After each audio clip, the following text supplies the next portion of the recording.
Good evening. Welcome. Thank you. How was your day? Fine, and yours? Wow, mine was kind of hectic, but well, here we are. It's very lecture. And happy Children's Day to us. Sorry? Happy Children's Day. Oh, thank you. Same to you. We are parents' children, aren't we? We are, definitely. Yeah. Hi, Miss Okwayemi Ajayi. Good evening. Good evening. Good evening. How was your day? My day went well. It was fine. Thank God. Awesome. Awesome. Woo. So how did we get to celebrate Children's Day today? That's the posting of this topic. Sidikat Polami, good evening to you too. Hope you had a lovely day. Yeah. Yes, we thank God. I can see Mrs. Akim Pels. Good evening, Ma. Good evening, darling. How are you? Very well, thank you. How was your day? Good. Awesome. Awesome. Okay, so we kick off at 7. They're just. But really, I wish the children went to school. They give you a tough time. Oh my goodness. Well, not really, but you know the shout. Don't do this. Don't do that. No, don't go there. Okay, I've heard. It's fun though. Oh my goodness. I'm sure the teachers were happy to be on break. Oh well. This is 7. I'm sure more people will join us, but in order not to delay us, because I really want us to just spend an hour, 30 minutes max, I guess we'll just have to start off, even though we are less than 10% of the number registered, but we can save or destroy. Sorry?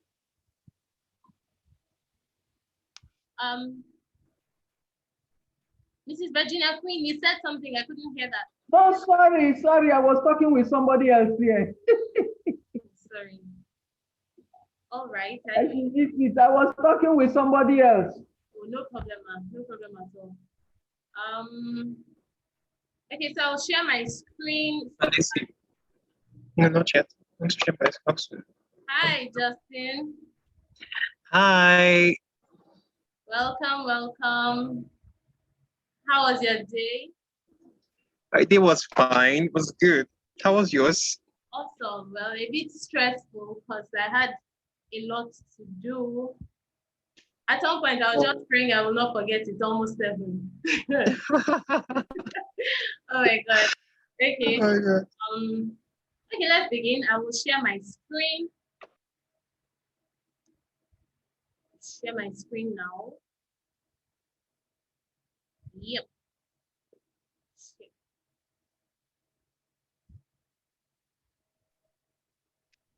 Okay. Can you see my screen?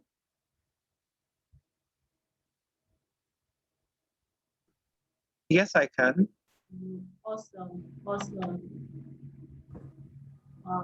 Okay, so yeah. So welcome to this webinar. How well do you know your adolescents?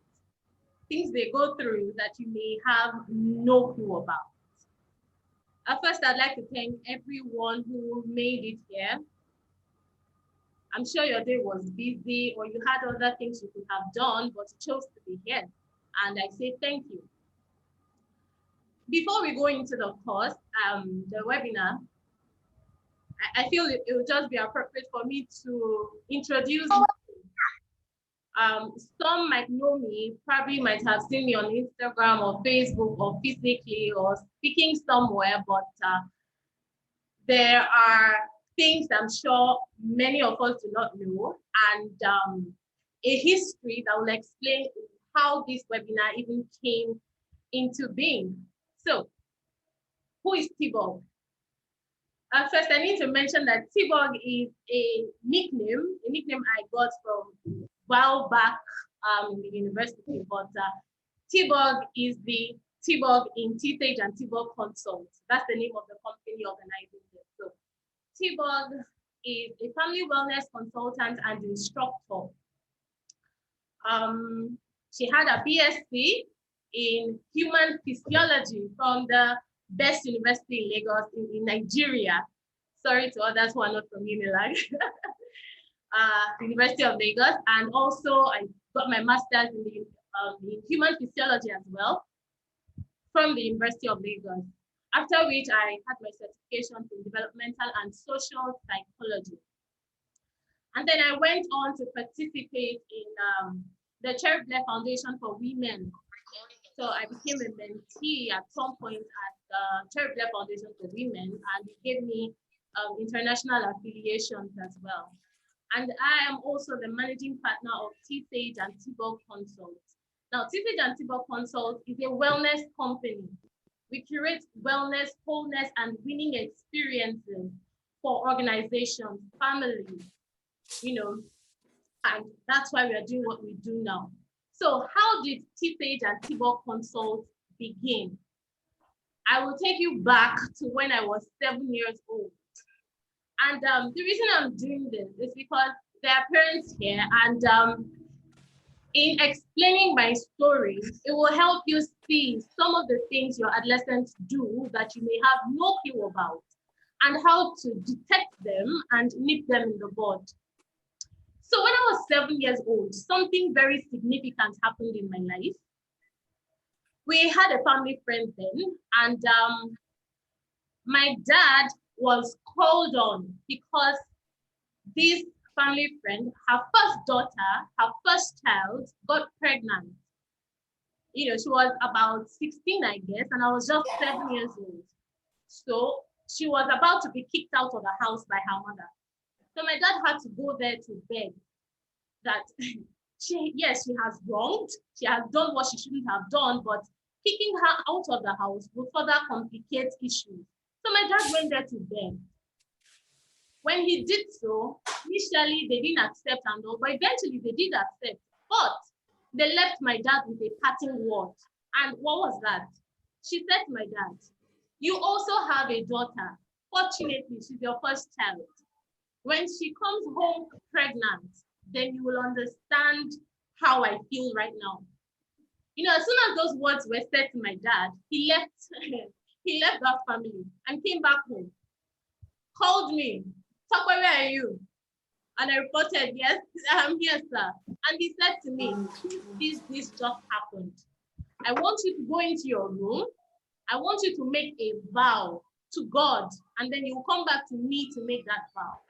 I want you to tell God that you will be a virgin until your marriage night. So that was the vow I was to make. Now, when I got into the room, I said this was my prayer. I was 7 or 8 or so. I said, "Dear Lord, if you will help me be a virgin till I am married, then I will tell others, especially the young ones like myself, that it is possible to be chaste before marriage." That was my prayer. After which, my mom had gave us sex education. I had a younger brother, he's 2 years younger than I am. So we had our first sex education on that very day. Now let me give you a backdrop to my family. My family is a very strict one, a religious family. My dad was ordained a pastor in a particular ministry. My mom, an evangelist and a deacon, and ordained. So while I was in primary 4, I was introduced to lesbianism. Now, at that age, I didn't even know it was called lesbianism. At that age, the sex education I was given was just about the opposite sex. So no one told me that a same-sex issue could occur and what I was to do. So Even though this particular girl, we were classmates, would tell me not to come to school. We're putting on pants, right? So that she can fondle me. I always forgot, and she would always play off. But deep down, I knew something was wrong, but I didn't know what it was, right? And at this age also, I was battling low self-esteem. You see, because of the way I grew up, I always felt my dad did not love me. I felt he loved my brother because he was a boy and I was a girl. So I became a tomboy, hoping to get his attention. And when that didn't work, I began to resent him. Now, in resenting him, my self-esteem dropped and I began to look for love out there. Now, so at this age, I was into lesbianism, not even realizing that was what it was, until this girl was transferred from my school to another school. So the family in my community then handed us over to the eldest among us. I think she was about 4 years older than we were. We were in primary 4, she was in primary 6, but she was 4 years older. So we were all handed over to this girl to bring us all home. Unfortunately for all of our parents, this particular girl most likely had started having sex, because after school, she would take us to her mother's shop and teach us how to kiss. She would teach us how to kiss. She would strip and ask us to strip as well. And now, but she always left us with a threat that if we ever told anyone what was going on, she would kill us. Really?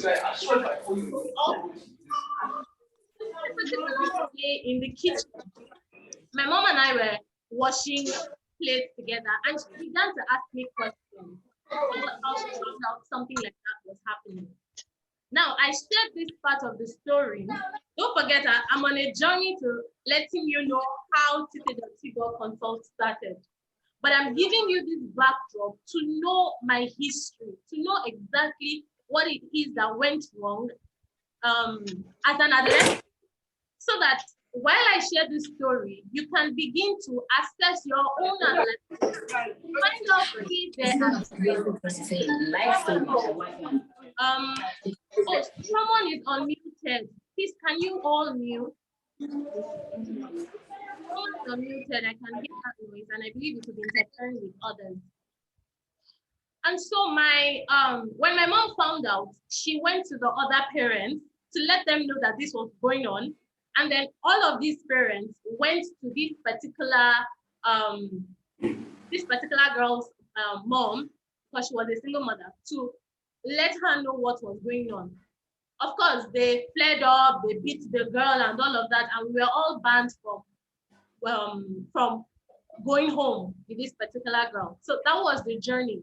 Now, I say this to say that even though for the purpose of this webinar, I'm going to be very specific to adolescents, here and there, I'm going to talk about the younger children as well, because the dispensation in which we grew up, the dispensation in which I grew up, is completely different from that of my parents, completely different from that of their parents, and it's completely different from that of our children. Things are getting... Can you close the door? Somebody can come in now. Things are getting worse now. So I mentioned this to say that these things happen right in primary school, and parents are to be... I was sleeping and I remember somebody dropping this in my front. I'm the one. I now woke up and did not see it. I was now confused. So I was like, was that in my dream? No, we know that. Sorry, someone is speaking. That's okay. So the second thing you say, oh, everything, get out. Get out. You would always know before you enter this room. Salam alaikum. Sorry, please, can we all unmute? Oh, that's quite everything. Can we unmute? I beg your pardon. Thank you. All right. So, recall I mentioned I was already battling a self-esteem issue, and I was seeking love. So during this period, I began to keep a diary. So how? And in this diary, I wrote things like, if I had a Tebi, I'm mute now. No, you're not. I can hear you clearly. Thank you. Okay, so I kept a diary, and in this diary, I would write things like, if I had a gun, I would kill my father, I would kill my brother. If it was legal, I would kill them. So my diary was toxic, and this was me at about 12, 13, still very young, and I was writing things like that. So can you still hear me? All right. All right. We can hear you. We can hear you. Yeah, I was reading through the chat. So back then, I was not someone who would sleep in the afternoons. I never did. I had insomnia. So even at night, I was awake. I would be on midnight calls with my then boyfriend, right? So I got back from school this particular day. It rained heavily. And so I spread my books on the dining table and decided to take a nap. This was at about 3 p.m. I did not wake up until 10 p.m. And when I woke up, the first thing that crossed my mind was my diary. So I ran to the dining. Unfortunately, my diary was missing. I searched everywhere and I knew I was in trouble, that someone had seen it, and it was most likely my dad because my mom was on duty. So day one passed, there was silence. My dad is this kind of person. He has a choleric temperament. And if you understand that temperament, you know that he's the kind of person who will give it to you hot. When you mess up, he has zero tolerance for nonsense. So typically, upon discovering that kind of diary, my dad was someone who would lash out. But somehow he was quiet. There was nothing. For over 2 weeks, nobody spoke to me. So one day I went into their room and checked all of his bags and found my diary in his bag. Check that, right? So that was how I knew that my secret had been discovered. But it took a month before my parents sat me down and began to talk to me about the content of my diary. They began to explain to me that no, it wasn't that they hated me. Probably their mode of transmitting instructions to me, or the way in which they were responding to me. You know that I'm using it. Might have made me feel that way. And so from that particular day, we began to have something we called family meeting. Now in this family meeting, of course, it was just us, the immediate family. But in this family meeting, the first rule is you are free to air your grievances. Just be respectful, but air it out. Everything you say in this meeting will not be used against you. It ends here. We'll resolve it here. And it was in doing that my parents began to know some of the things we were going through, some of the things they had done that affected us negatively, right? So now I mentioned this because to show responses that parents can approach when dealing with certain things in their adolescence. And this is just periphery. When we go into the webinar, we'll have in-depth conversation about this. Now, while all of this was happening, I got admission into the university. That was when I had a change of heart. Sorry, please hold on. I need to mute. I need to mute.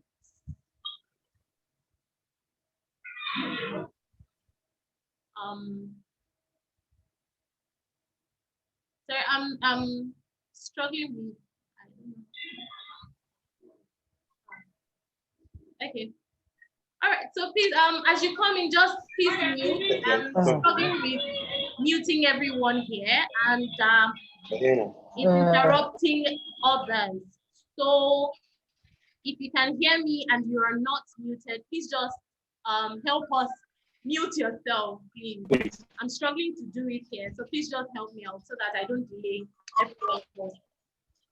All right, so I didn't begin a change of heart until my university days.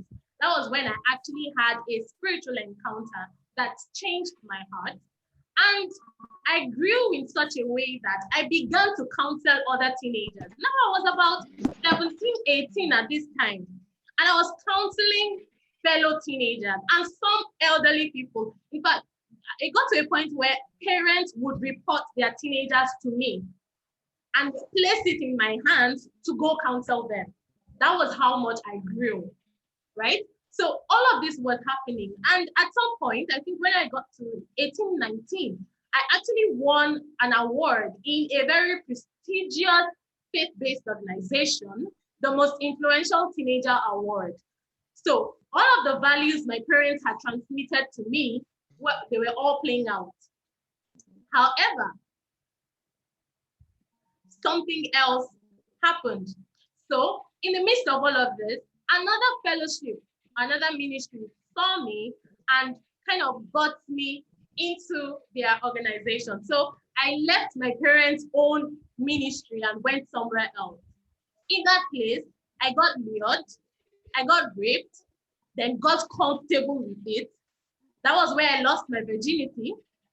Then I got pregnant. Then I aborted. And then I became suicidal. Now, while all of these things were happening, my parents had no clue. Literally, no one knew what was happening. To them, I was still that very, very good girl. And there are some people who are here who would be hearing this for the first time, who know me personally, I would be in shock. But all of this were happening, and my parents had no idea, right? So, eventually,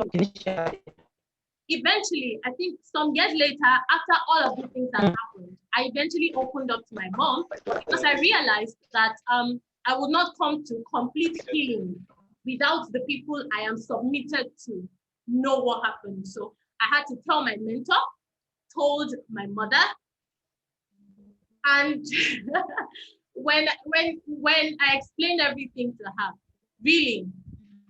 Now I'm going to describe her response to this. And this is crucial to all parents here, and even teachers, counselors, and administrators who are here. I'm going to mention her response because many times adolescents test you to see your reaction to certain things.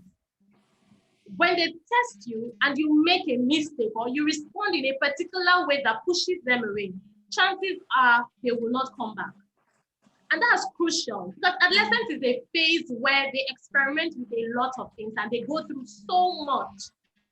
If they do not find a safe place in you to come to, they will look for it elsewhere. And many times they will not find the right person to do that to. So when I told my mom, I was expecting her to play off, but she didn't.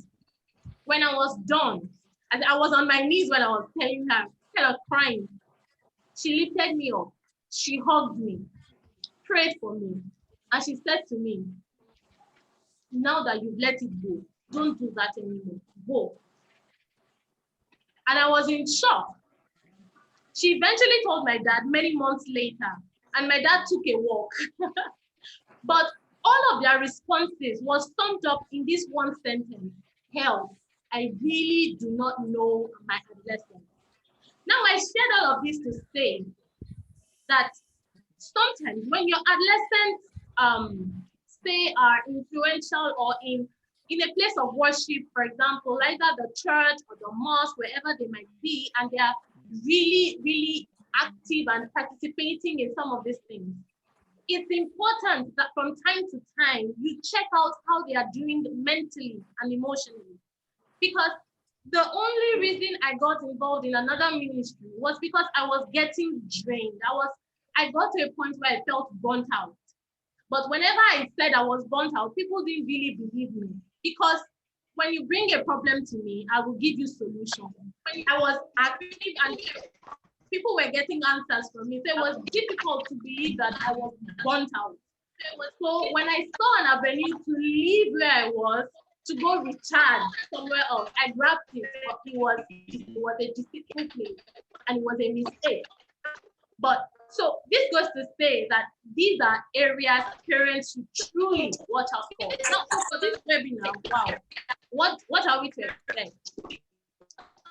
The behind the scenes.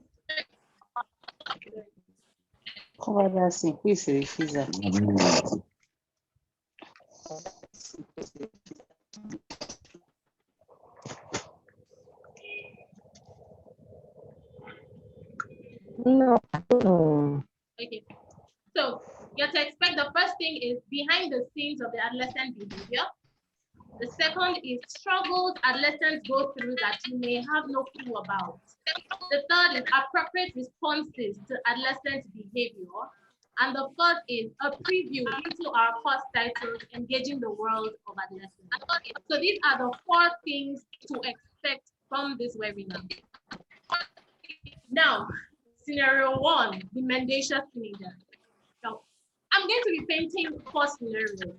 When this webinar was to be done, I had about 10 scenarios, but I couldn't squeeze them all into one into 1 hour 30 minutes. So I decided to pick the top 4. Now I'm going to be sharing stories that I have received either personally or I have encountered. But every story that will be shared here are true life stories, of course, with some names changed and maybe some situations changed to protect the identity of this person. But they are all true life stories. Nothing here is by chance. And then at some point, now this is housekeeping rule. At some point, I'm going to ask us for input, and I'm most likely going to be looking into the chat to hear what you have to say. And if perhaps I need someone to speak up, all you need to do is just raise your hand. And when I see your hand raised here, I'll unmute. So scenario 1 is the mendacious teenager. And mendacious is a word that means lying or dishonest. So we're going to be talking about a lying teenager. This is the story of one of such. My son is the definition of a proper child. He's respectful, hardworking, intelligent, and he's the yardstick other parents use in measuring their own children. I got a call while I just finished mentoring a desperate mom of an adolescent that who took permission from me to go back to school, Unilag, was involved in an accident at Badore, Abuja. Although it wasn't fatal, the car was a write-off, and none of the occupants had a driver's license. My son happened to be the I had no idea he could even drive. They were all taken to the nearest police station, and I was called to bail him out. What do I do? So we have a problem on our hands, and I'd like to hear your feedback. What do you think? What do you do? I'd like you to analyze it along the problem. What is the problem in this particular story? What is the response you feel should be given to this situation? And what is the change you expect to see? So I'll be looking through the chat, and if there's anyone who wants to speak, I think you can just raise your hand. I will see it and I will unmute you here. So how do you think this, what do you think should be done? What's the problem?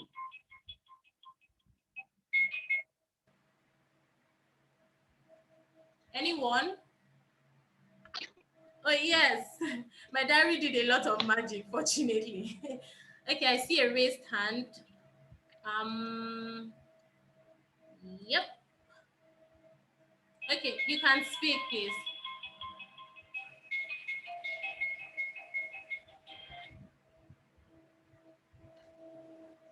Fashina Diola, yes, please, you can speak. I can hear you.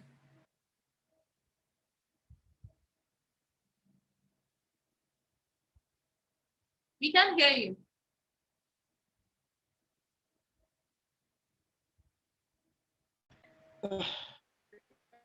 Okay, sorry. All right, I can see Faith. I think that the problem is the parent not knowing anything about the child. The child is putting up a front for his mom. Yes. Yes, absolutely.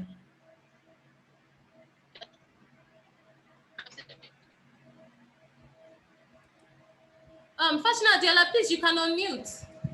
I'm trying to unmute you here. Can you hear me? We can't hear you. We can't hear you. Please unmute.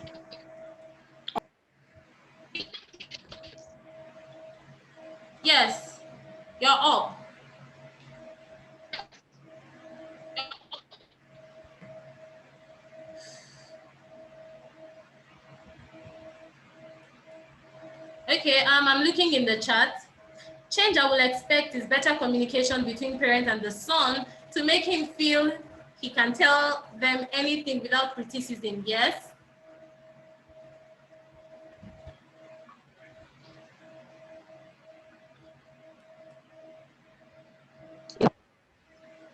I can hear you. I can't hear you, but I can see you.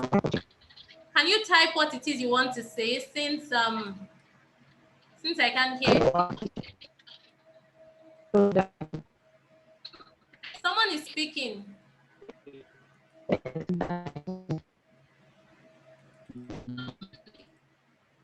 Okay. Yes, good evening.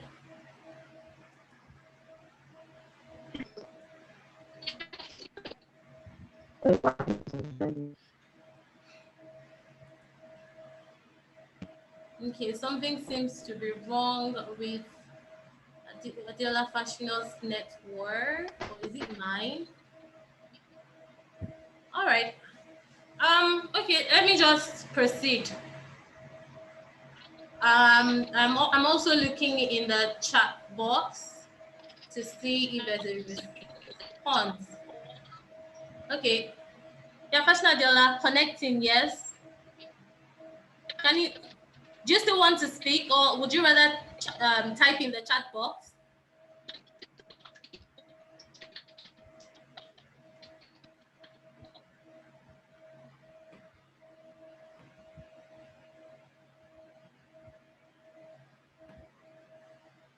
Okay, I'll just proceed. So, for this mother, I'm going to give you what her response was. Sorry, I'm back. The network was really bad. Okay. I really thank you for bringing this up. I believe fault is from the parents. Yeah, the fault is actually from the parents because there is a lot of things we don't know about our children. When I was growing up, my growing up was very tough. My dad brought us up with an iron hand. He did not understand us. Up to now, he did not understand me. Only his younger ones understood me very well. It's always good for we parents to be friends with our kids so they can always tell us things, no matter how it is. They should be our friend, like my kids. They are my best friend. There is nothing you do. Okay, we lost you there, but I'll proceed. Now, for this scenario, the problem is a lying teenager. I said I'm going to beat him. Okay. Yes, I said I'm going to beat him. I'm going to do this. Immediately I go home, I sat down and I spoke to him. He even told me something I did not know. I got to know that in their school, some people were trying to form a secret corps.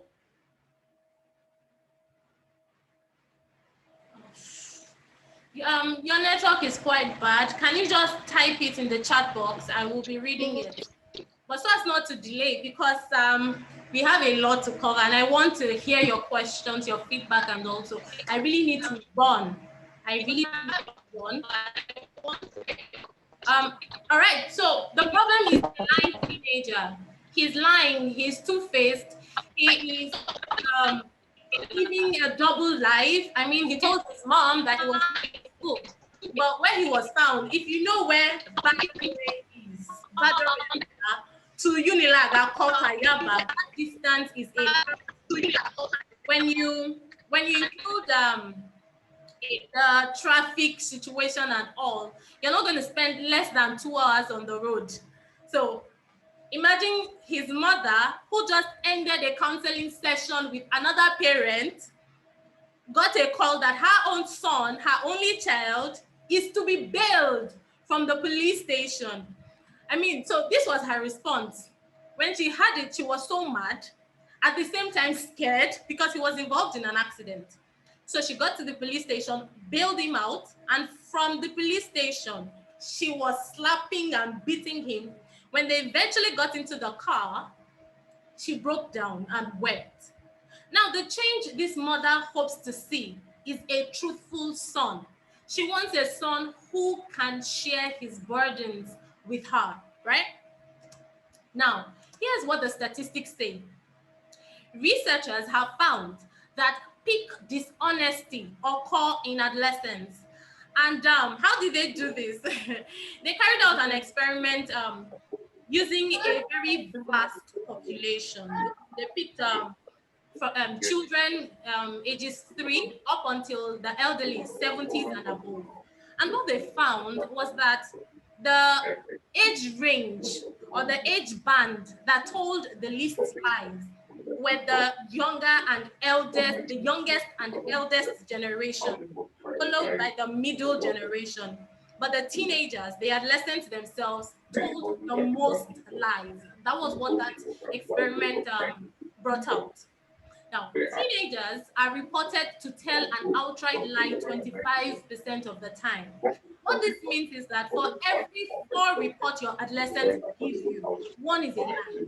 And that's huge. So that means when they tell you 4 stories, 1 of those stories is possible that might be a lie. Teenagers are reported to withhold relevant information 50% of the time. Now, when a story is told you, it means more often than not, there's something they've not said. So that you're saying something like, Mom, I want to go to so-and-so's house. To do what? To study. That might be true, but there might be an information that has been withheld. Something like, okay, to study, who else will be there? What else will you guys be doing? You know, so statistics say that teenagers are reported to withhold relevant information 50% of the time. And then, according to Nancy Darling is an expert on teens lying and teens and lying. She says close to 96% of adolescents lie to their parents. Now, this statistic is huge, and this is something every parent needs to look into. Yes, I see what you say. City cat follow me. Wow, as a counselor, she'll be disappointed in herself. Exactly. But then we're going to get to a point where you see how to respond. If you want to break that communication dissonance between your adolescent and yourself, there are techniques to it. So this is what Nancy Darling says. Does it mean we succumb to these statistics? No. It means that if you're not very deliberate about parenting, or particularly parenting in this 21st century technology-driven social climate, your adolescent will more often than not fall into these statistics. That's just it. So now studies have found that excessive monitoring by parents was not effective in preventing teen lying or teen alcohol use. And that's because teens lie more when their parents are overly controlling. This is very true. Adolescence is a phase where they seek autonomy. They want to be independent. So if there's anything that is going to encroach on their independence, they will fight it off. So the more controlling a parent is, now I'm very specific in my use of the word control, because you can monitor. Then that's why the study says excessive monitoring. We're not saying don't monitor, you have to monitor. Because if I explain the adolescent brain to you, you will understand that they truly need to be monitored. But when it's excessive, in such a way that they feel that their independence is being threatened, they become liars. And we're going to get to why adolescents lie. Finally, there's research that points that open communication and the freedom to openly disagree with parents result in more honest interactions. And this is true. Unfortunately, I find that this is an approach that is not very African, or maybe I should say not very Nigerian in nature. A lot of parents are used to wanting the yes ma, yes sir when an instruction is given, which is not bad in itself. But when your child crosses over from being a child into being an adolescent, and by the way, it's very important parents know when that transition happens. That your child is a teenager is not a guarantee that your child is an adolescent. that your child is not a teenager is not a guarantee that your child is not an adolescent. So your child might be 9 years old and already be an adolescent, right? So it's important to know when that transition happens, but I won't be touching that here. That's a completely different train of thought, but I just thought to mention it's important parents know when it's time to change their modus operandi in communicating with their children, with their adolescents. So research is saying that when there's communication, open communication, children can disagree and say, oh, mom, you said I should do this. Why? Okay, I understand what you're saying, but I don't completely agree. How about this? If this kind of communication can happen between parents and their adolescents, believe me, you are one step into becoming your adolescent's best friend. And if you recall when I mentioned my story, the discovery of my diary led to us doing something called family meeting, where we eventually had a family constitution that we followed to the detail.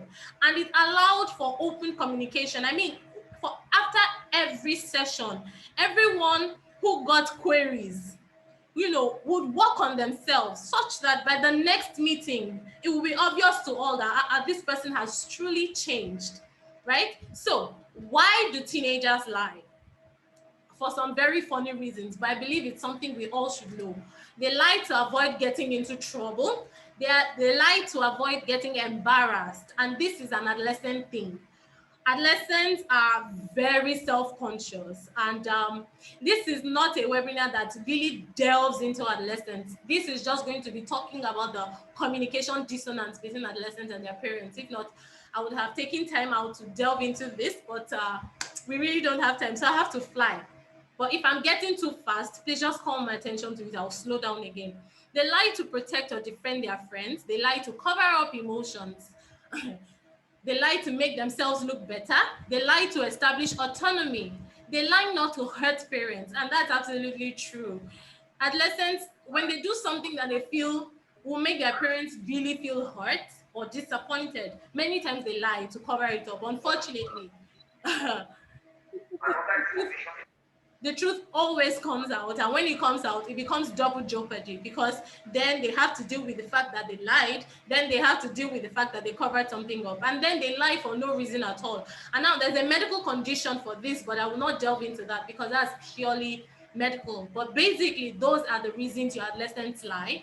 And when we get to how to respond, you will understand why it's important to know why they lie. Now, how to respond? In that particular situation, we cannot entirely applaud the mother for the way she handled it. Of course, it's terrible. Your only child, and then he lied. You're a counselor, the shame, and but first, there's something I need to mention to parents. Don't attack yourself or feel that your parenting is bad when your adolescents engage in something that is engage in a deviant behavior, for example. Don't attack yourself, because during adolescence, there'll be a lot of deviant behaviors. The goal is to ensure that it's as minimal as possible, and also that they're able to seek your counsel part-time rather than a fellow adolescent counsel. So the first thing to do when you're faced with a mendacious teenager, you find out just now that your son lied to you. The first thing to do is to stop. STOP is an acronym for slow down. The very first thing is slow down. You need to relax. You cannot win an emotional battle with an adolescent. I can assure you that. You cannot win an emotional battle with them. So you need to calm down. You need to relax. This is to help you accurately analyze the situation. So when next you're faced with an issue that you know that your default response is just to give him or her a very deadly slap. How could you even do that? Were you thinking? Your first reaction should be slow down, right? Just remember the acronym STOP. My first reaction should be to stop. What is stop? Slow down. The second is thankful. You have to be thankful. Now, being thankful, what it will do for you is to further facilitate your slowing down. Because when you think about all the other things that could have happened that did not happen, it will help you calm down. For example, in this situation, they had an accident. He could have died. He could have killed somebody else. Others in the car could have died. But thankfully, no life was lost. The only thing that got lost was the car. So by the time you switch from that modus operandi, and there's something in neurolinguistic programming. It's a psychological way to help your emotions. It's called the swish method. That's what this helps you do. It helps you swish, change from that negative emotion to a positive emotion, and that's very, very important. When you've slowed down and you are thankful, you've found other things to be grateful for. Next thing to do is to observe your emotions. What do you feel in this moment? And the reason you're doing that is because the next thing you're going to do is to plan. What are you going to do about this situation? But if many times we skip STO and jump to P, it always many times will backfire. You cannot start from P, because if you've ever been in an emotional intelligence class, you'll understand the relationship between the amygdala and the prefrontal cortex. I don't want to go into that now because of time, but it's important you take this process. You slow down, you are thankful, you observe your emotions to be sure that, oh, okay, I'm not in that agitated state, in that agitated emotional state anymore. I'm now calm. Then you ask, what am I going to do about this situation? So now when you've stopped, the next thing is to explore perspectives. You need to find out, what exactly was my son thinking for him to do this? So here's Jim's perspective. That's the name of her son. Jim had always been held to higher standard than his peers. Of course, his mom is a counselor, so by default, he was not even allowed to be a child. He was not allowed to make mistakes. He was held to higher standards than his peers. So per time, he was always ensuring, oh, am I doing this right? Is this what I'm supposed to do now? He was always in that pensive state.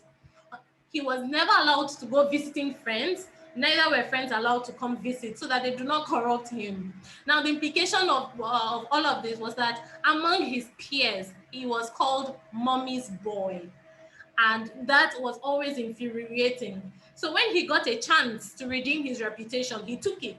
So a particular day, a group of guys had come together. They had a car, they had an outing, but there was no one to drive. So he offered his services. At least, let me show that I'm not mommy's boy. That was when he took that chance, and eventually it all ended up in a disaster. Now, as a parent, when you understand that your child did not lie to bring you to shame, he did not lie to make you feel like you are less of a parent, he only lied to redeem himself. It helps you further understand that, oh, might it be that I've been doing something wrong? And that takes us back to that statistic I showed you. When you are overly controlling, it's a recipe for disaster. Now, Jim's mom is aware that she had been overly controlling. This perspective helped her reorganize her way of communicating and engaging her son. Now, the third thing to do is to engage the world of adolescents. This is huge. Engaging the world of adolescents is an entire package on its own.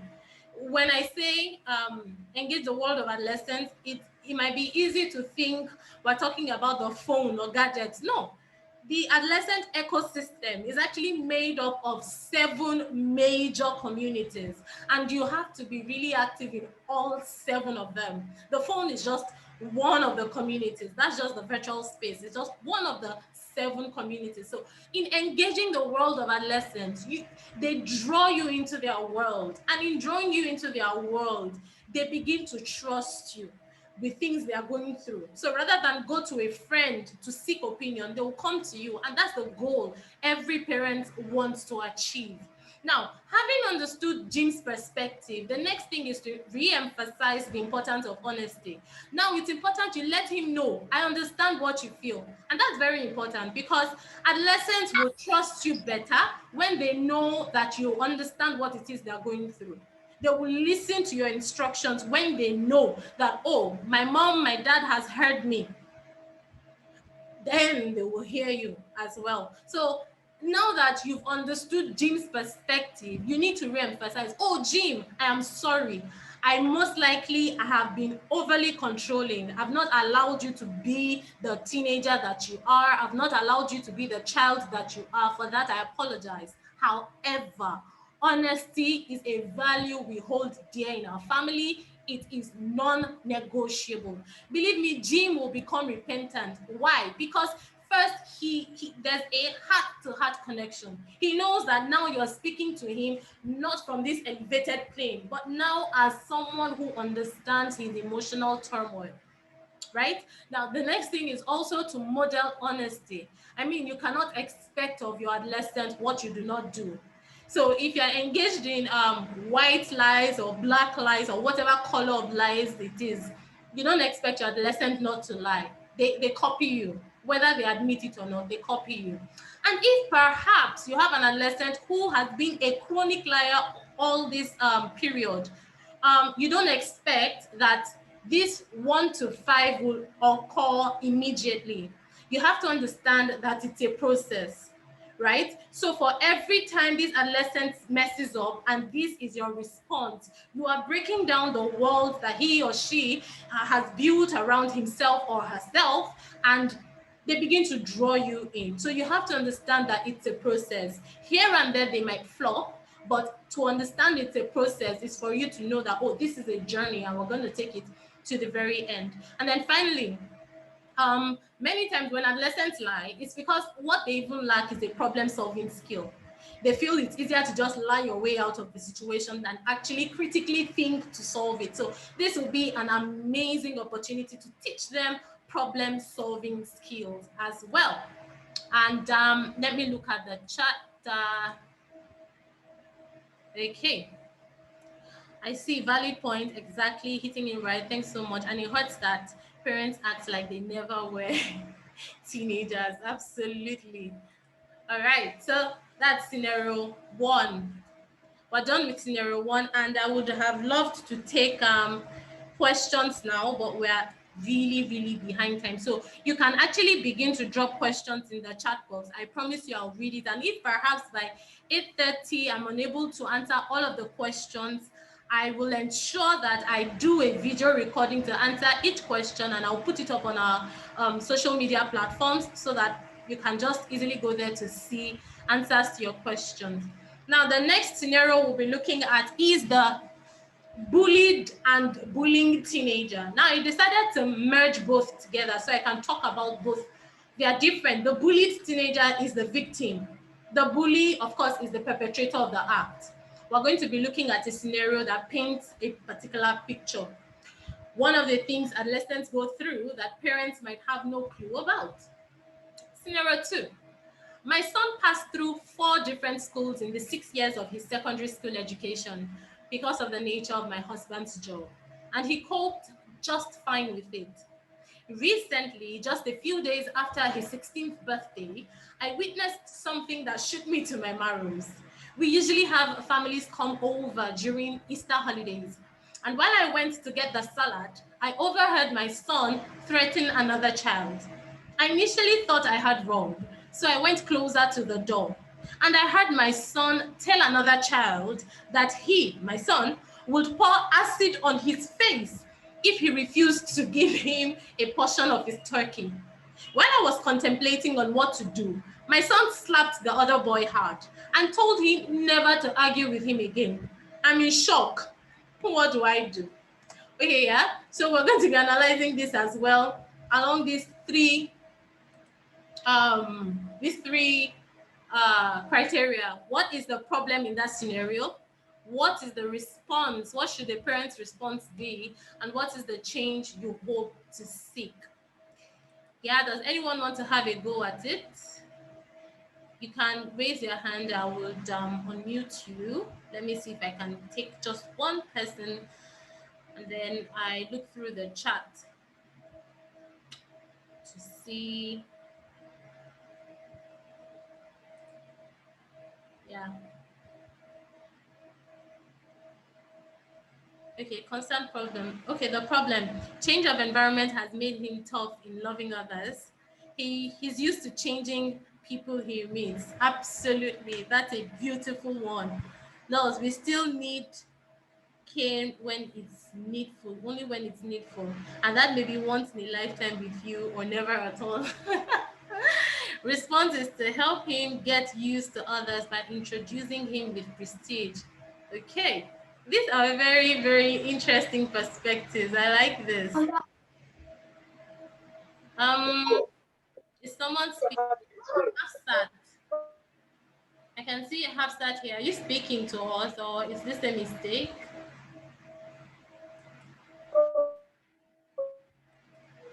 Okay. Okay, let's just go on. So the problem, of course, is her son being a bully, right? But don't forget, I'm going to be speaking about the bully and the bullied. I will alternate it, but for this particular story, the problem is being a bully, right? And the response we want to see, for the bully, we want to see that he no longer bullies anyone. We want to see him have empathy towards others. And then there's a victim in that story who has been bullied. The response to that will be that we want to see him more assertive. We want to see him able to defend himself, not to cower under such. The change we want to see is for both the bully and the bullied to have, for the bully to understand that that's another human. You have to do that to another person. And for the bullied to come out. Did anyone hear about the story of a South African secondary school girl who committed suicide after being bullied? I don't know if anyone saw that video. I would have played it, but we don't have time. I heard of it. We had seen that video. My goodness, she was being slapped back and forth, and she didn't even raise her hand. All she just kept saying is, I saw the video also. I saw the video. I saw the video. It was terrible. That's how Yeah. That's how bullying can be. That's how dangerous it can be. Yeah, I'm looking in the chat now. Yeah, change will be for him to start showing care to others, starting from his siblings, absolutely, showing consciously and sincere care to others. Absolutely, I agree with you. Sadly, this is where a good number of boys fall. Unfortunately, it's not just boys. Research is showing even girls. And for girls, because of the emotionally fragile state of girls are even more prone to suicide, and growing up, it makes them feel tough among others, yes. Bullies are children suffering from one form of insecurity or other. A bully may be a child or a parent. Absolutely, I agree. I mean, if you know the story of Hitler and you read his background, you will understand that Hitler became who he was as a result of bullying. When Hitler was born, he was sickly. Throughout his growing up days, he was sickly. And so he was heavily bullied. He had to literally drop out of school because of the gravity of bullying.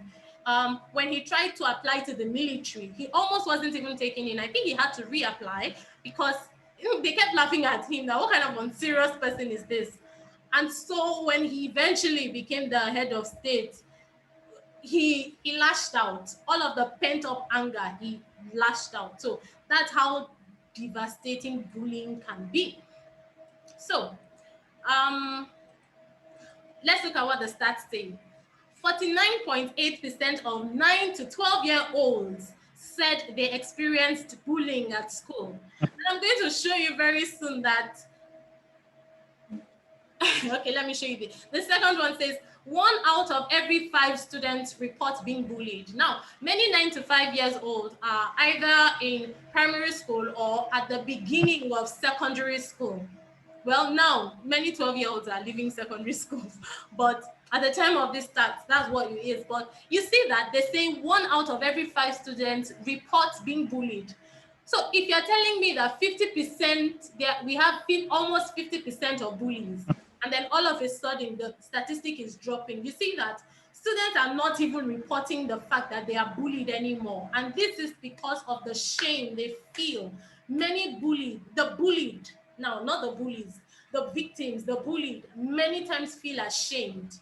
And so they are not able to open up about it. And this is why parenting is important. Now you're seeing the statistics that the possibility exists let me see, how many are we? If for every 10 parents seated here, the possibility exists that 2 out of the 10 children, let's assume there are 10 children here, 2 out of those 10 children are being bullied. The bullies are coming from the other 8. These other 8 are coming from families. So these are things that parents might have no clue about. I mean, if you're called and you're told that your child is a bully, don't just write it off as the child is not. You need to dig in to be sure that your child is not a bully or is not being bullied. Now, boys told to man up by their peers are 4 times more likely to bully others. And this is called bully victim. Studies also report that students who frequently bully others and students who report being frequently bullied are at increased risk for suicidal related behavior. Now, one would think that it's just the victim that should be prone to suicide, but this research is showing us that both the perpetrator and the victim are both prone to suicide.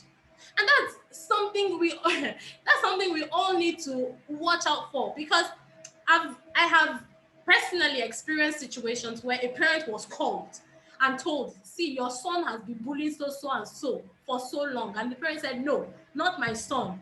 My son cannot do such a thing. Even if that's happening, is that boy a child? Can't he defend himself? And the parents wrote it off. Now, that son who is bullying and the one who is being bullied are both at risk of committing suicide. So research says, and I will show you why in a bit. Another one. I bought this one yesterday. Students who experience bullying are more likely to find peer actions helpful than an educator or self-action. What this is just saying is, because of the nature of adolescents, the fact that adolescents find fulfillment, draw a sense of belonging from their cliques, from their peers. When it's a peer who intervenes in a bullying situation, even if it's not to fight the bully, even if it's just to be there, after experiencing a bullying situation, you have someone, a fellow peer, to cry on to or to talk to.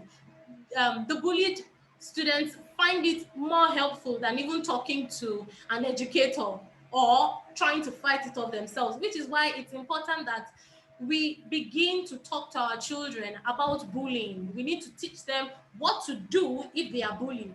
And we also need to teach them not to become bullies as well. Now, children who bully at school are also likely to bully their siblings at home. And this is a pointer. This is something parents should watch out for. Is your child bullying the younger ones, or is the bigger child bullying the smaller child? If that's happening, you know that that's also happening out there. And then finally, teachers. Yeah, there were some teachers who registered for this. Teachers underestimate the occurrence of bullying in their schools because they only witness about 4% of the incidents. Now, this is to teachers and administrators and even school counselors. When a bully report comes to you, chances are all you are seeing or all you are hearing is just 4% of the entirety of what this child is going through. This is why bullying is something that should be taken extremely serious, because it could be a life and death situation, as you saw in Lufuno's case. And studies also show that parents are only aware about half the time. Now, why do people bully? Why do our children bully? Why do adolescents bully? The first thing is they want power and friendship, then popularity, then there's payback. This is for a terminology called bully victim. Now, it means this person was a victim first and then became a bully to stop being a victim, right? Now, they also bully because of other problems like inability to control anger. So if you have a child who cannot control anger and you find out that the reason this child bullies is because he can't control anger, then you need to begin anger management techniques. And one of the ways is to channel this adolescent anger to a productive means. So you can push this child to learn taekwondo, vent your anger in there. And the beauty of taekwondo, for example, is that in taekwondo, you are taught how to really control your emotions, because to really be a good fighter, you need to master your emotions. So basically, anger management techniques. And then children who witness domestic violence most likely become bullies, because it programs them in such a way as to think that if you're not able to defend yourself, someone else is going to treat you this way. And then there are those who do it for pleasure purpose, and I tag this the dark triad personality. This is a psychological issue where there are narcissistic behaviors, malevolent behaviors. This is not to be taken lightly. And then prejudices. Now, remember I said I'm going to be talking about the bully and the bullied. For prejudices, chances are, if you are in a class of blacks, pardon my using of that word, or if you're in a class full of Africans and there's just one Caucasian there, chances are that Caucasian could be bullied. If you're in a class of all Caucasians and there's just one African, chances are that African will be bullied. If there's a child with disability in a class of others without any issues, chances are that child will be bullied. So if you have a child who has or who is going to be in any situation that might warrant bullying, the onus is on us as parents to begin to speak to them about how to defend themselves if they are bullied, and what to do, and to incredibly grow their self-esteem, because that is crucial. That's one of the things bullying crushes. So it's important that their self-esteem is built to a very healthy dose. And then some bully because of peer pressure. They naturally would not have been bullies, but by virtue of the company they keep, they bully. So how do we respond? Again, we stop. I hope you remember stop. For the purpose of time, I don't want to go into it, but that's slow down, be thankful, observe your emotions and plan. That's stop. Explore perspectives. So let's look at Anthony's perspective in this situation. Anthony is a bully. Now, Anthony had a best friend in his school, in his first school, and had to leave when his dad got transferred. He was hurt but refused to complain so as not to be viewed as selfish, and no one even asked how he felt. In his new school, he was bullied, but he was ashamed to mention it because his dad was military. He was expected to be strong. I mean, and this is something we need to teach our boys. They are humans. They have emotions. They should be free enough to express their emotions. This wrong orientation of you are a guy, so chuck it in. It's very wrong and it's very damaging. In the long run, when they become adults, it's one of the things that rob them of wholesomeness, because they become poor communicators, and that's bad. In any kind of relationship, being a poor communicator is bad. So he was expected to be strong. So he was always ashamed to mention the fact that he was being bullied, particularly because his dad was a soldier. So he decided in this final school where he was changed to change his personality in order to become a bully. So he decided to be a bully rather than to be bullied, which is why he became what he was. That wasn't originally Anthony. So now a parent who gives Anthony the opportunity to express himself rather than just lashing out at him and saying, Anthony, how could you do that? Of course, in the immediate, you rescue the child who is currently being bullied. And when the coast is clear, you call Anthony back into the room. Sit, let's have a conversation. Why did you do what you do? I want to understand it from your own perspective. And when you do that, you find out that this was actually what happened. This was why Anthony behaved in the way he did. And you realize that, of course, in some of these things, there were parenting gaps involved. And then it makes you become very deliberate. Again, engaging the world of adolescents, nothing beats this. It's an entirely wholesome technique on how to befriend your adolescents. So this is saying you really, really, really need to engage the world of adolescents. And then early intervention, like I mentioned earlier, you need to begin to talk to your children about bullying. It is important that that conversation happens, because both the bully and the bullied are going to face a very terrible consequence if they continue. And that's because many times the bullied, of course, we understand the concept of the bullied. It's a rub off on his self-esteem. You know, he's going to begin to feel worthless. Then he enters into depression, then despondency, and then suicide. But for the bully, when you find out the reason a lot of adolescents bully? Like I said in the previous slide, if it's because of domestic violence, it means your adolescent is psychologically in a damaged state, right? So he's using bullying as a front to cover up his emotions. That is still going to lead to suicidal tendencies, because that child is going to get depressed at some point because he's putting up a front, right? So that's why both the bullied and the bully, they need help, urgent help. So when a bully report comes to you, either as a parent, a teacher, an administrator, a counselor, don't be passive. Take it very seriously. And then there's something Dr. Borba says.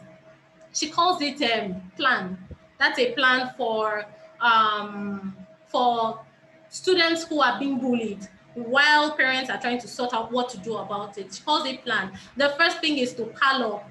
Pal up, that's P-A-L up. And that's have a friend you can always work together with, because bullying situations happen less when you're not alone, less when you're with someone. So pal up, have a friend, have someone who you guys rub minds together, and it's important parents also know these friends.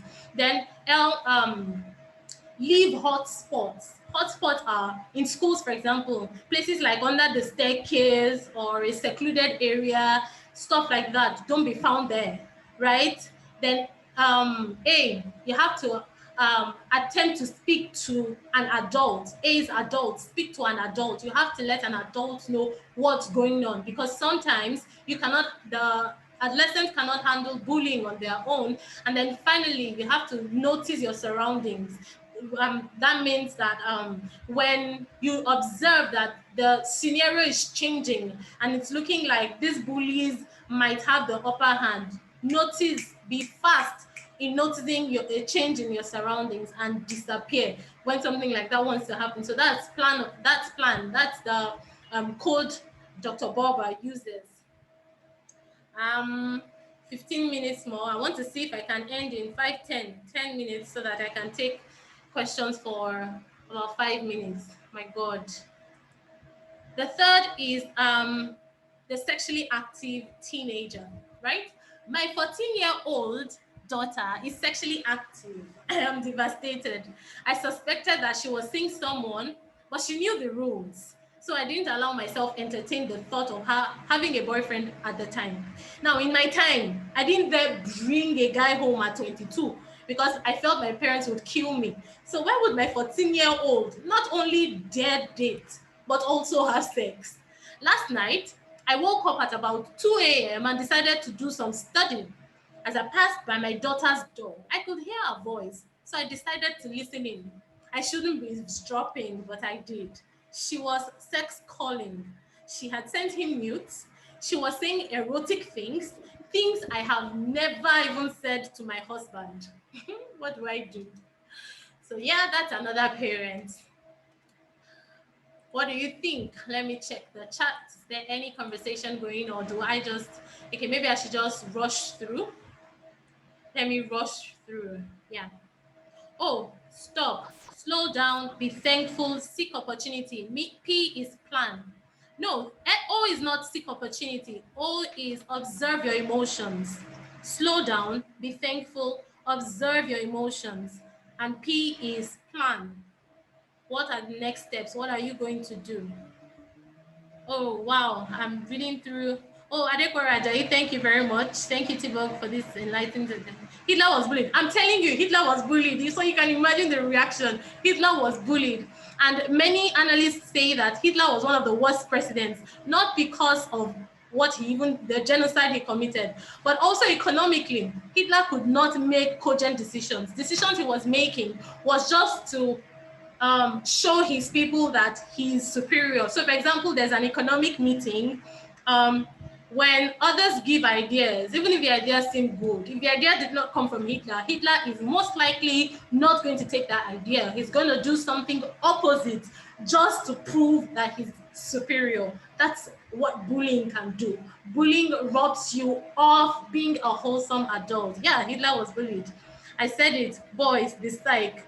Why seniority in some schools has become generational. Actually, I was bullied in school. and it was by females. I can't share the story now, but man, it was hilarious. But I was really, really, really bullied.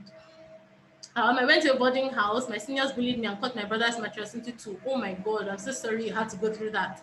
Check the child's environment, family, and peers. Oh, absolutely. And for boarding school, man, it's kind of difficult because I could give you certain scenarios how to even know your child is being bullied. For example, if you pack lunch to for your children to school, lunch, you're sure that after taking something at home, maybe a slice of bread and tea and something, because my mom did that with us. I actually packed lunch to school up until my senior secondary school 3. So after taking breakfast at home, you pack lunch, you know that they are not expected to be hungry up until maybe towards 6 when they are supposed to eat dinner. But you find out every time your child comes back, yes, the food is gone, but your child now suddenly has a voracious appetite. Might it be that your child is being bullied and his lunch is being taken from him? And then you observe over the weekend, the voracious appetite disappears. It only occurs during the week. That's your cue to know something is going on. And for boarding school, you might not necessarily know these things by daily observation. But when you engage the world of adolescents, for every time you come for visiting day or PTA or something that requires your coming to school, you will know something is wrong, even if your adolescent does not tell you, because you have engaged his world. Yeah. Problem, she was molested. Oh yes, not paid attention to from small. Yeah. She found comfort in the arms of those who act sexually towards her. Yeah. Anyway, in life, peers, neighbors tried to bully me from primary school. Thank God I fought back aggressively in a defense to protect myself. They now gathered around me and left me. My late was so concerned about how I fought. Every time I explained to her what they were always attempting through the harassment, she just said, leave them. Okay, response. Oh, the P of plan. Yes, to plan the next steps. What will your strategy be? That's the P of plan. Yeah, response, be his best friend. Yes. Too surprised when you find your child with the opposite sex.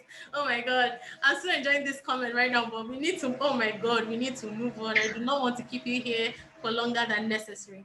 So let's analyze it. Yes, you've all said what the problem is. Well, I'm going to give you the response of this mother. It's incredible what this mother did. She was at the verge of jumping into her daughter's room to seize the phone, reprimand her, but she stopped. She didn't do anything. She left it. She went to her room. She first wept that her 14-year-old daughter was already having sex. She wept. After weeping, she sat, she engaged the stop protocol and began to strategize on what to do next. Would you believe what this mother did? Her daughter's name is Susan, for the purpose of this webinar. She called her daughter the following day and sat with her daughter and had a heart-to-heart conversation with her daughter. She gave her daughter a history of how her adolescence was and how crazy she was. Gave her daughter a breakdown of how she got pregnant, she aborted like thrice, and then her womb got damaged. So her daughter was actually a miracle child, if I should paint it that way. After explaining everything to her daughter, she was literally weeping when she was talking to her daughter. When she was done talking with her daughter, both daughter and mother embraced, but the daughter promised her mother that Chris, her boyfriend, wasn't that kind of guy. So both mother and daughter planned to test who was right. Who is this boyfriend? Is he genuine? Because he had promised her daughter marriage at 14. Is he genuine or is he fake? So the following day, Susan went to school and told her boyfriend that she was now pregnant. Apparently, she had been pregnant for about 2 months and did not know, but just found out yesterday. And the boyfriend slapped her and told her how could she, that her mates, that does she think she was the only one he was sampling, that her mates are not pregnant, they know what they do. How could she have been so stupid as to get pregnant? And it was a very nasty experience for Susan. When she got home, she was weeping. Her mother knew that, oh yes, we found out the truth. From that day onwards, mother and daughter bonded. In fact, the mother so strategized that she befriended her daughter. She took a 2-month tactical plan. I'm looking at the time, but that's just the summary. They bonded. So that was the mother's response. It was very, very unconventional, and it worked. And that's something a mother who has engaged the world of adolescence will do. So, what does the statistic say? United States teenager.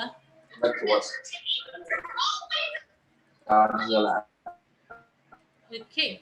Sorry, Mbarak Alpha. Yeah. Oh, by the way, I need to say something to the fathers. I hope I don't forget. Well, let me go on. Over half of the United States have had sexual intercourse by age 18. Now, I deliberately use the United States because one might say, oh, what of Nigeria?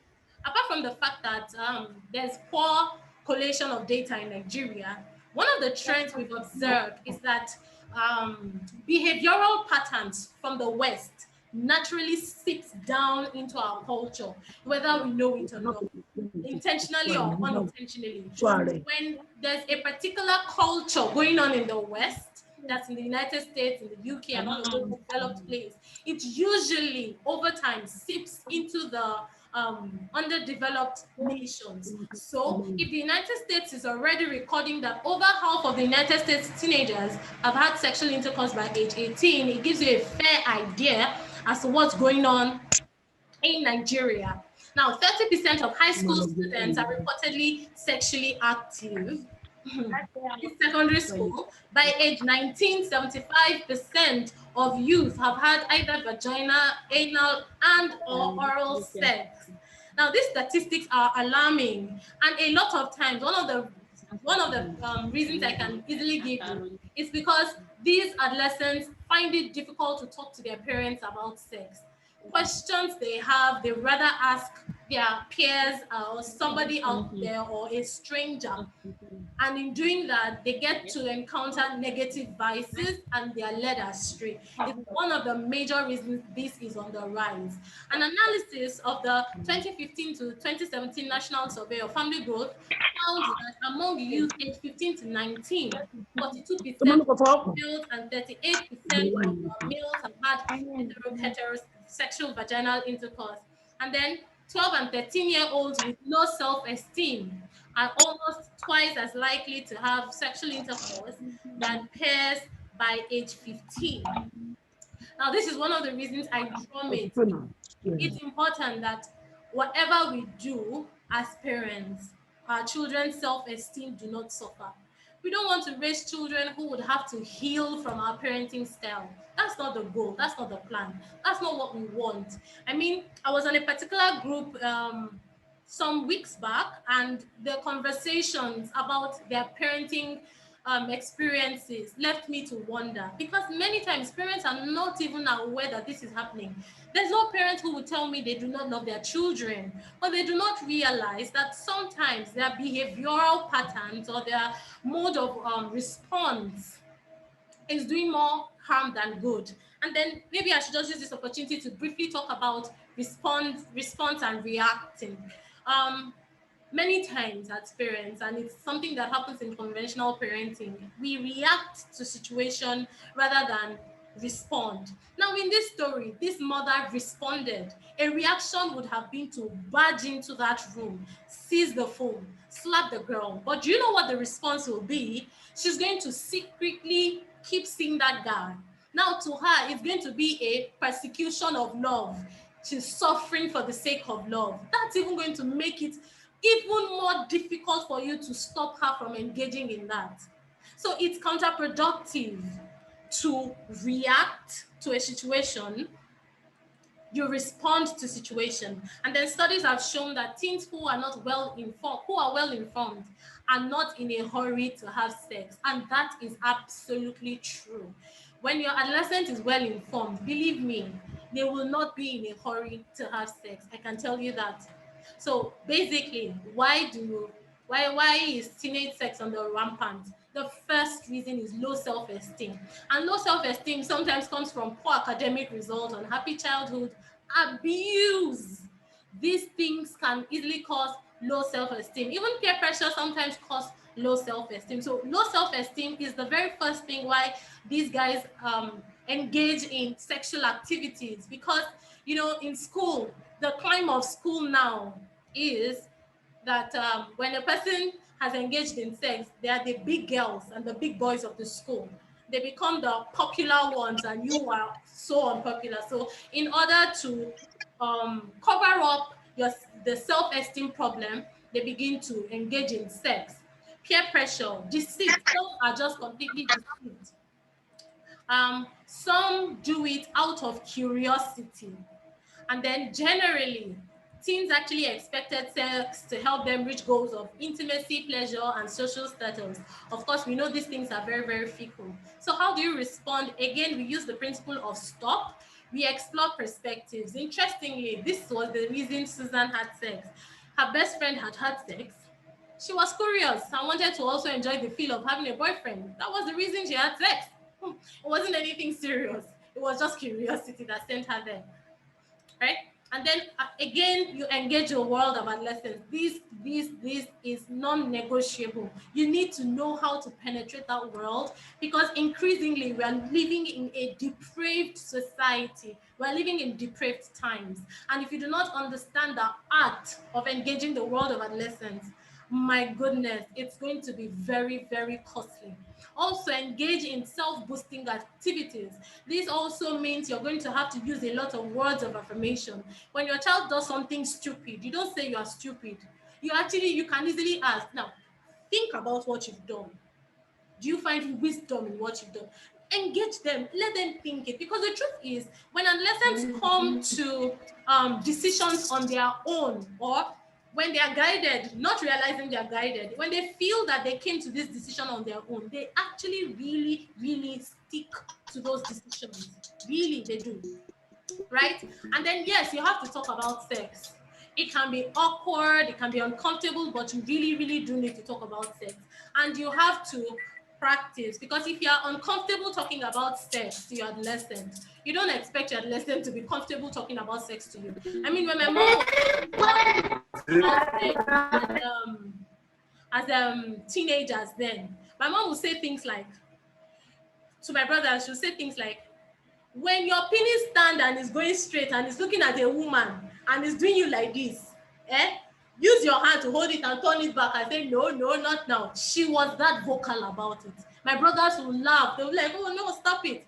But eventually, because of the way she simplified sex and would talk about it, when ladies began to write my brother love letters, literally, some would write telling him, if you want to sleep with me now, I will do it. My brother would bring the letters to my mother. There was no shame in it because of the way sex was spoken about in my family. So if you are uncomfortable speaking about sex, there are many resources that can help you, because right now, sex is happening at a dangerously low level. People are no longer getting to teenagehood to have sex. So you need to have sex education with your teenagers, with your adolescents, as early as possible, according to their age, based on what they understand. As they grow, you also grow in your method of speaking, right? Wow. You communicate your values. Very important that you communicate your values, and then you monitor, not control. And by my wristwatch, it's 8:30. Okay. Wow. Okay, still 8:26 on my laptop. Let me see what I can do in 4 minutes. I do not plan to keep you here longer than necessary. I'm so sorry. If you would like to spare me some minutes, please just let me see it in the chat section. But if you feel we should wrap this up now, I will wrap it up. This is actually the very last one. So let me continue. The defiant teenager. Now, my 15-year-old son bullies me, right?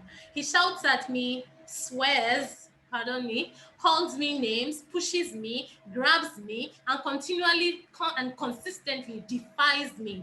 I have a good man as my husband, but we have come to a difficult situation. We blame each other, and I feel and tell him that I'm not supported by him. I feel at such a low and don't know what to do. I have 2 other children who respond normally with me. I've been to my doctor, but he didn't help. He just told me that he would have to be thrown out of the house. He's my son, and I can see he is struggling, and I want to reach out to him, but he won't let me near. Oh, he kicks me off his bed if I sit on it. He pushes me forcibly out of his room or his way. Please, who can help me? I have broken down in front of both my parents and my in-laws, but no one helps. What do I do? Whoosh. This is a very... When I got this question, the first thing that crossed my mind was, wow. So let me look at the chat. This is 2 minutes more. I cannot finish up with this. Please, do I continue or okay, please go on, please go on, please go on, please go on. Thank you so much. I'll do my best to rush it up. I'm so sorry I might not be able to ask, we might not be able to analyze together, but keep dropping your comments in the chat box. I will just continue. But this is the last scenario. I'll rush it through. Of course, the problem is this is a defiant child. No parent wants this. Nobody wants this. And what should be the response? You've seen the mother's response automatically in her story. She had gone to her husband. She had told her husband, I feel you don't support me. She had gone to her parents. No response. She had gone to her in-laws. Nothing. And the change she hopes to see is an obedient child. So what does the stats say? Statistics show, all right, a nationwide survey published in the New York Times showed that 93% of responding adults believed that parents have failed to teach children honesty, respect, and responsibility. Even though this is what the stats say, personally, I do not believe that this is entirely true. I personally believe that there might have been a breakdown in communication, something at TSAGEandTBOG Consult we call communication dissonance. Now, Louisiana lawmakers, this is in the United States, were so concerned with the breakdown of basic civility in school kids that they recently passed legislation making the saying of yes ma'am and yes sir expected student behavior. Failure to address a teacher respectfully is now considered an offense that can bring detention. The lesson here: boost respect and courtesy in your kids early, and you will reduce defiant attitude. And then finally, 76% of the respondents said they felt that parenting is getting tougher and tougher, and that it's far more difficult to parent now than when they grew up. That I completely agree with. Parenting now is not what it used to be. I mean, the internet came in the 80s, 1980, I would presume. I do not have the accurate year, but I think it was about 1980 that the internet became popular. But in Nigeria, the internet did not become very popular until 1999, when President Obasanjo allowed for telecoms to come in. So we stopped using those roll around phones and we began to have mobile phones. But even then it was Sagem phones, MyX, Nokia, Express Music kind of phones, touchlight phones. So it was basically like the 2000s that really the effect of the internet began to, really grow strong. And the generation born in this dispensation of the internet, you cannot wade in with the previous generation. One of the things I tell parents is that in the office, if you want to advance, you want to get better, what do? You study hard, you grow your capacity, you become better at what you do, just to go to the next level. Let me use digital marketing. In fact, that's a beautiful example. When marketing came, it was the conventional media. We were using TV, the newspapers as our model of communication, right? And then digital marketing came in. A lot of companies did not buy into digital marketing. They did not believe that it would be possible to not use conventional media, and those companies crashed. Now you will see that among the top handles with the largest number of followers, Punch is one of them. Punch is a conventional media, but it also understands that it must be represented well in the digital space. So the climate, the social climate of then is not the social climate of now. I mean, back then when we used to watch TV and they're kissing, we'll close our eyes and be screaming, ew, ew, ew. Now, nobody is doing that. In my time, would say that being gay is terrible. How can you be kissing a fellow girl? How can you be kissing a fellow boy? Now, when we see it in movies, nobody is blinking. It's certainly coming in. So the climate is not the same anymore. So it's understandable that parents might feel parenting is getting tougher, but it doesn't have to be. There are techniques to parenting adolescents in this 21st century climate. Easy, it will make it smooth, and that's why I keep re-emphasizing the fact that you need to engage the world of adolescents. Now, why do adolescents do this? Why are they defiant? Sometimes it's actually from trauma, right? There's a quote by David Ritchell that I hold so dear to me. In fact, it's one of the fundamental reasons TSAGEandTBOG does what it does now. He says that the untreated traumas of childhood become the frustrating dramas of adulthood. I'll take it again. The untreated traumas of childhood become the frustrating dramas of adulthood. So whatever traumatic experiences happen in childhood, if it's not corrected, it's going to cause, that child is going to grow with identity distortion. And then adolescence is a phase where there's identity consolidation. Identity consolidation is supposed to happen in that phase. Personality shaping is supposed to happen in that phase. Who this child will be as an adult happens during adolescence. So when there's a traumatic experience, there's struggle between the trauma and the person I want to be. Defiance comes in, right? Yeah, parenting style as well. If you're a helicopter parent or you are very authoritative, you don't give room for expression, the children of today are not as yes ma-ish and yes sir-ish as then. If we are truthful to ourselves, back then when we disagreed with our parents, we said more of yes ma and yes sir, not out of anything else but fear, because we knew that if you talk back you'll be killed. So you just literally said yes ma, but deep down you know that I don't agree with this. But right now adolescents are in a social climate where they can speak, right? Parenting methods of old might not do justice. The value system of old must not be what's the word now, must not be tampered with at all. What we do at TSAGEandTBOG, we tell you that, see, values are values. They are your fundamentals. They are your core. They are you. They make up the framework through which you operate. So don't touch that. However, the way these values will be transmitted, you have to touch that. Because what a Punch newspaper will do through the newspaper is what it's doing through the internet as well, right? It's still, the Guardian newspaper is still printing out newspapers and letting us know what's going on, but they still do it in other dimensions too, because they know that yes, there's a generation that will not look at the internet, they will look at the papers, but there's a whole new generation that will look at the internet. If we want to keep transmitting our values to these ones, then we must change our way of communication, right? So parenting style also contributes to this. Oh my goodness. Then being abused. Yes, when they're abused, they become defiant. Very, very, very true.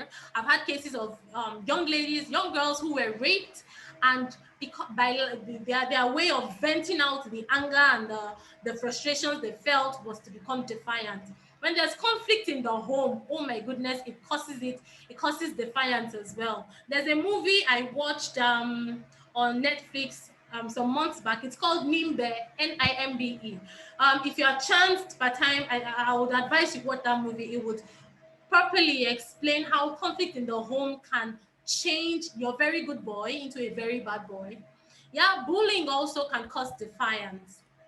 Now, how do you respond? Now, this woman has raised a very serious issue. I mean, I don't want my child pushing me. It's bad enough that he shouts back at me, but then he begins to hit me too. That's the whole grade. So first you stop. This did not start now. This did not begin at this phase. Other things would have happened that contributed to it. But overall, you first stop. Remember our acronym STOP?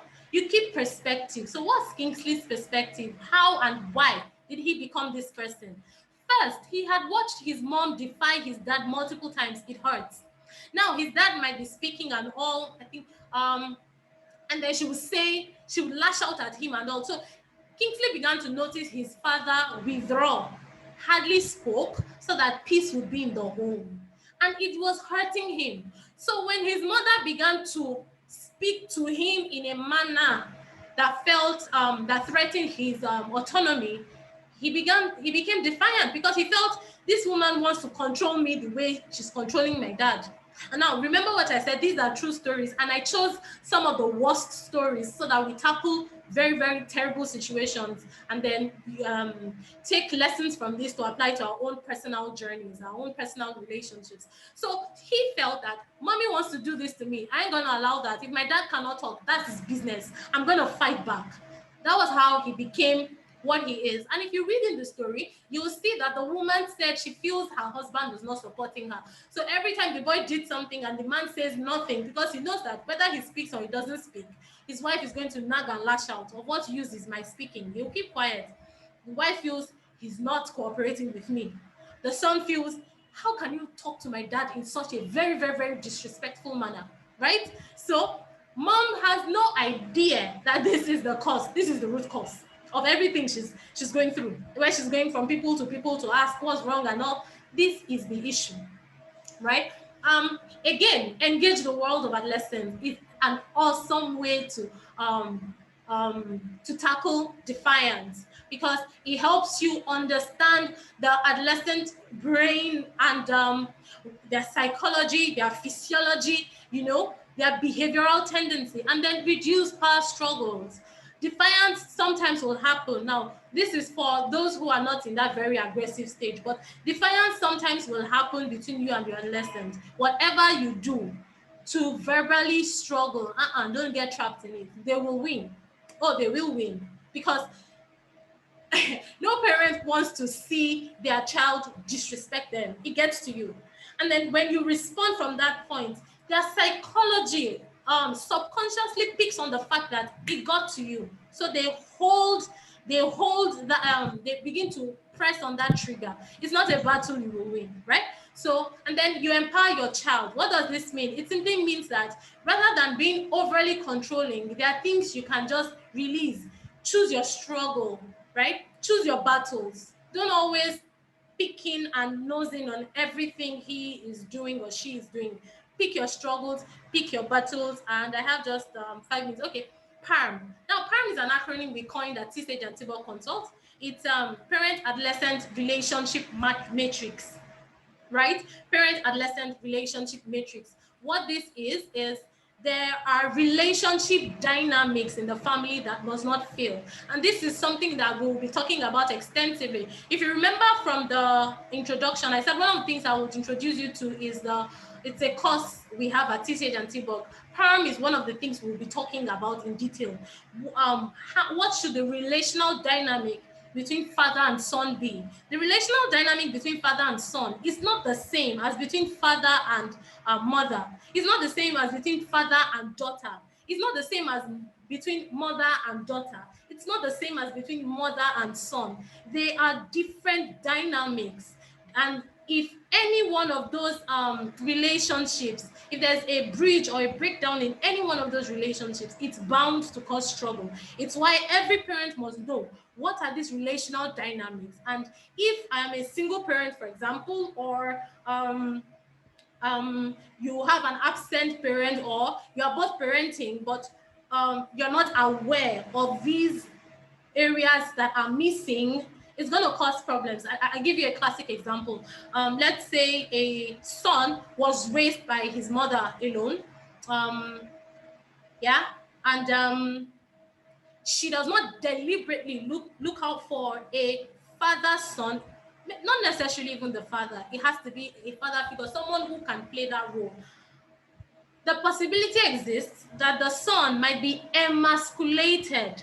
So he's going to be good in everything. He's going to be empathetic. He's going to be loving. He's going to be hardworking, definitely. He's going to be all of that. But there are man-to-man issues he might not be able to relate to because of that deficit, right? So Pam shows you how to bridge those gaps, how to, stay single or be a single parent and still ensure all of those dynamics are met. Because our goal at TSAGEandTBOG Consult is to ensure that we raise children, adolescents who will become wholesome adults of the future. And that brings me to the very, very, very, very, very end of this webinar. And this is the last thing I'll just introduce you to. Course 1. Now, Train Up is one of our products. We have 3 products in TSAGEandTBOG that focus on 3 different areas. Train Up focuses directly on the parents. Train Up is an acronym for transmitting instructions through unconventional parenting. That's the acronym Train Up. That's what it is. So in Train Up, we are launching 4 courses, but right now we've launched just 1. The first is engaging the world of adolescents. And what it does is to plunge you into the world of adolescence, get dynamics on how to actually relate with your adolescent in this 21st century social climb, right? These are some of the things you will learn, and this is not all. It's quite a lot, but the class starts June 7, yes.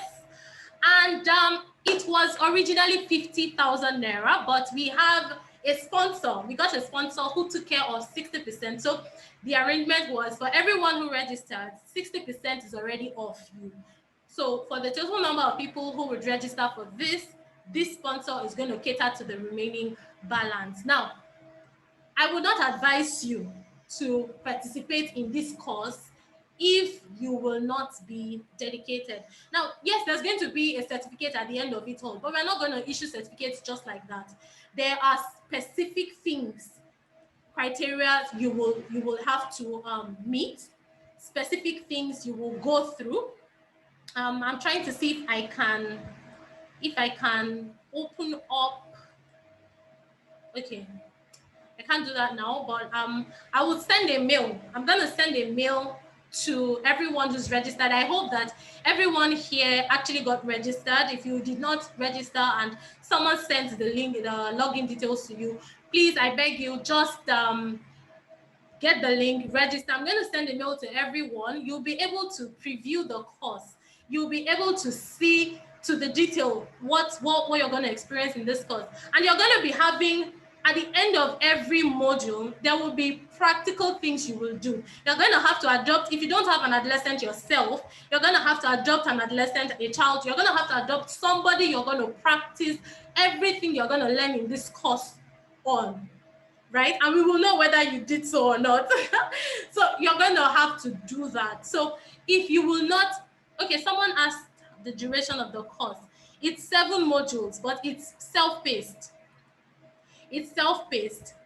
All you would you will have the start day, the end day, and the assignment submission day. That's all.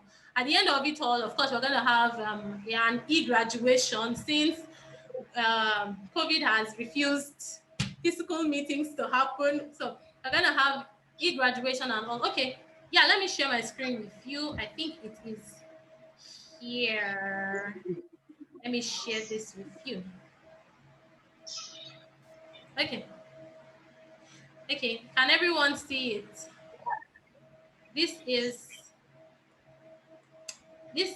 I want to take you through what you will see in there. Okay. I don't know what's happening, though. They don't want you to see, though. Okay. All right. It's not showing, so I guess I'll just have to mail everyone to look through. If it's something you'll be interested in, if you have an adolescent, if you're a teacher, you're in a PTA, I truly will advise you to, this is something I guess can give you a quick rundown as to what it's going to be about. So lesson 1 speaks about how to know your adolescent, and this is to make you have a clear-cut definition of adolescence, because if you do not know when your child switches from being a child to being an adolescent, you will continue treating that entity as a child, and you cannot relate with an adolescent the way you relate with a child. No way. It won't work. Not even in this social climate we are. It won't. Then you'll be introduced to the adolescent wellness quotient. And we all know about the emotional quotient and the intelligence quotient, but there's something called the adolescent wellness quotient. We designed it ourselves, so this is purely intellectual property, and you're going to take a test. It's actually on our website. You can even take the test right now on the website, but there's a major backdrop that you need to be aware of, and it's going to take you through the 8 dimensions of wellness, and you're going to see it through the lens of your adolescent. Then we're going to be unveiling the top difficulties adolescents face, and we'll have a dialogue titled The Blame Game and the Guilt Trip, because many parents tend to blame themselves when adolescents mess up. We're going to talk about why adolescents act the way they do. You're going to understand their physical, their physiological, and their psychological makeup. We're going to talk about the adolescent ecosystem. You will meet your collaborators and your competitors, and then you're going to know why your competitors are winning, because believe me, they are winning. And then we are going to flip the narrative and use the competitors game against him, right? Through all of these, there are assignments you will be given. And that's basically it. So let me look through the chat before I bring this to a close.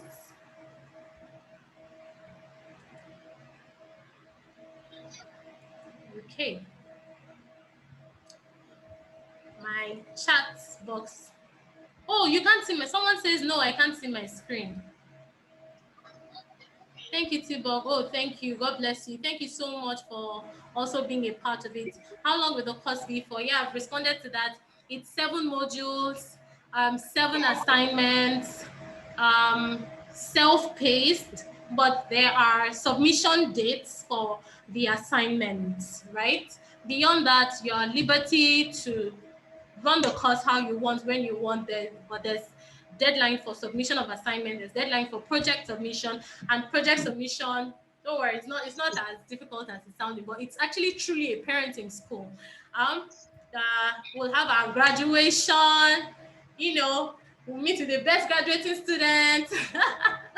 Oh my goodness, how long to the submission dates from the starting date?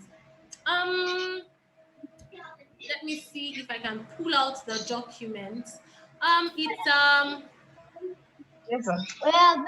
starts June 7, so I think it's a week long. It's a week long for the assignments. Yeah, and if by chance something happens, you're not able to meet the assignments, there's actually provision where you have to speak to your course coordinator. You'll be meeting your course coordinator. You have to mail your course coordinator or call your course coordinator to let them know that, oh, I'm sorry, I will not be able to meet this deadline. Can I have a new date? And that will be a personal arrangement between you and the course coordinator. But as it stands, there are deadlines. At what fee? Oh, 20,000 naira. We have a 60% discount. God bless our sponsor. He does not want his name mentioned, so I can't mention a name, but for everyone who registers, you already have 60%. So all you're paying is just 20. That's all. At the end of it all, you get your certificate. Oh, okay, I will send you the registration link. Somehow I don't know why I can't even access these things. Yeah, but I'll send the registration, I'll send the link immediately, or I will send a mail definitely. Definitely I'll send a mail. Definitely. So I do not want to keep others waiting, because I can't seem to find my okay. Noted. All right, I've seen it. Yeah, I've seen your email address. Thank you. All right, so with this 8:52, any question? I might just be able to entertain just one question.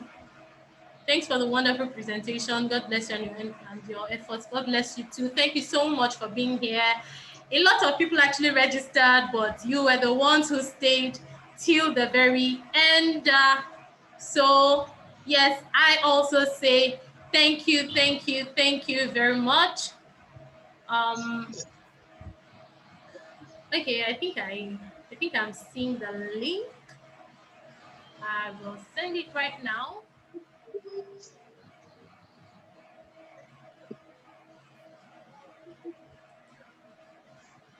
Okay. Yep. I'm sending it right now. Copy and paste. Yes, this is it.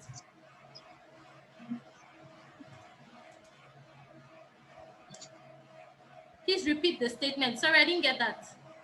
What statement?